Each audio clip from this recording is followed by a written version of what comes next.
Super star Mahesh Babu Sreeleela జంటగా నటించిన cinema Guntur కారం.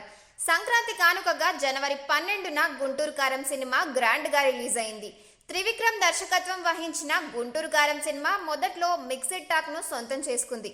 కానీ ఆ తర్వాత రికార్డు స్థాయిలో కలెక్షన్ సాధించి వావ్ అనిపించింది. గుంటూరు కారం సినిమా ఎలా ఉన్నప్పటికీ ఫ్యాన్స్ కు మాత్రం ఫుల్ కిక్ ఇచ్చింది. ఈ సినిమాలో Mahesh Babu energy, dance, dialogues అభిమానుల చేత విజిల్స్ కొట్టించాయి.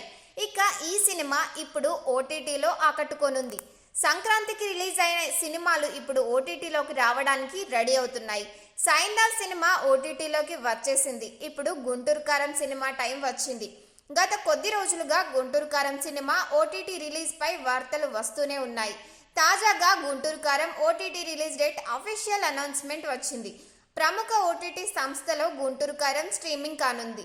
నెట్ఫ్లిక్స్ గుంటూరు కారం సినిమా ఓటీటీ రైట్స్ ని సొంతం చేసుకుంది. ఫిబ్రవరి 9న గుంటూరు కారం సినిమాను స్ట్రీమింగ్ చేయనున్నారు. ఈ మేరకు అఫీషియల్ అనౌన్స్మెంట్ ఇచ్చింది నెట్ఫ్లిక్స్.